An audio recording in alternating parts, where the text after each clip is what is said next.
In terms of fatherhood, it sounds like you had a great relationship with your dad. Like, have you always wanted to be a father growing up? Yeah, I always wanted to be a father. Like, grew up in a large family with my three sisters, and yeah, we're a really close family. Like, growing up, my dad was my dad still is my best friend. And being a father, I always thought having that next generation come through, aka Scarlett, of wanting to be her best friend for as long as she'll be my best friend for. So yeah, good. We're a really close family. Having three younger sisters, being the older brother to three of them. Yeah, having a family was definitely a key decision later in life. I'm curious in terms of when you say the relationship you've got with your dad, like he's like your best friend. So for me, my dad, completely the opposite, right? My dad was very uninterested in the things that I was doing. So the relationship that we had was very much more quite transactional conversation wise. And I learned to navigate and essentially to kind of forgive him for a lot of his stuff in my sort of like late 20s. But in terms of how your dad approached, or the things that you remember that your dad did well, that allowed that relationship to flourish and provided that foundation for you. What were some of the things that you can recall your dad doing that gave you that sense of, okay, cool, this is a safe space where we're friends, but boundaries, discipline, how was that stuff, I guess, sort of given to you in a way that made you feel that you can be a son, but you're also still being cared for and being loved? Yeah, I mean, it was a balancing act. Dad was a strict dad, but that's what I respect about him. But maybe it was because we're in a house full of girls as well, with mum and my three sisters, that it was kind of like the boys can go out and do stuff. So whether that's going out fishing together, or we've done a number of big overseas trips, just the two of us. We went to Vietnam for a month and just sort of backpacked around, traveling and experience and drinking and eating and trying new things. And I don't think there'd be many people that would sort of travel the world with their parents. But yeah, I can't think of anyone I'd rather spend some time with overseas. So yeah. Probably because we were two lads in a house full of girls, it was always an excuse to get out and do stuff. But like I say, Dad was very into technology in the early days, and that kind of really inspired me when I left school to kind of keep living in this technology world. Worked in a technology retail shop and had direct access to all the latest and greatest things at a really cheap staff rate. So I was always buying new things and tinkering around, and that's something that Dad would often do with me. Okay, so very much you're sort of on the tools together and just sharing in interests and being there together. Yeah. Yeah. Okay, cool. So you started your first business when you were still in high school, yeah? Yeah.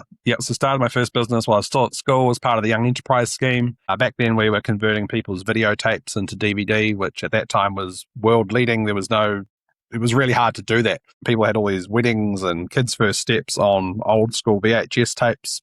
Obviously, that's not the case now. People have iPhones and 10 million videos of their kids taking their first steps. But it was, like I say, it was using sort of three different technologies that existed, but we merged them together in a way that meant it was really affordable for us to convert tapes. At the end of the year, we had all this equipment to burn DVDs. So we were like, oh, what can we do to use this equipment to make us some more money as school students trying to do a school subject? So we did the school ball photography. We paid a friend who was a photographer. We hired some gear. And then we burned all the photos onto DVDs because there was no internet or downloading photos. When I was at school, you had to kind of come and write down the photos you wanted and send off an order form. So we gave every single person that came to the ball a DVD of all the photos. And then the following year, the school was like, can you come back and do that? That was amazing. So we bought all this camera equipment, photography equipment, studio lights, the whole lot, because there was a few other schools that had seen what we were doing. We're like, yeah, come and do that for us. And so it kind of snowballed from there. We had all this photography gear lying around, and I was trying to think of ways to make some extra money. And a friend of a friend sort of said, oh, you've got a camera.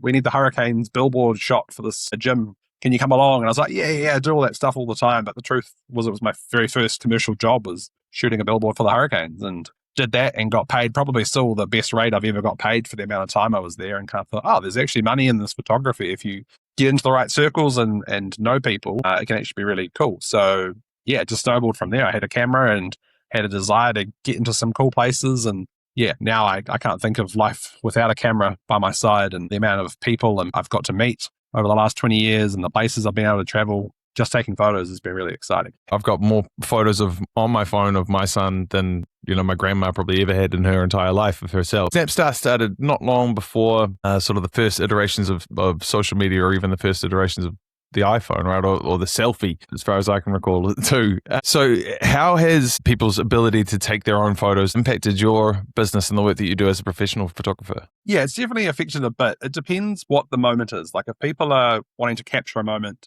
but they are part of that moment, it's really hard to organically capture a moment when you are part of it.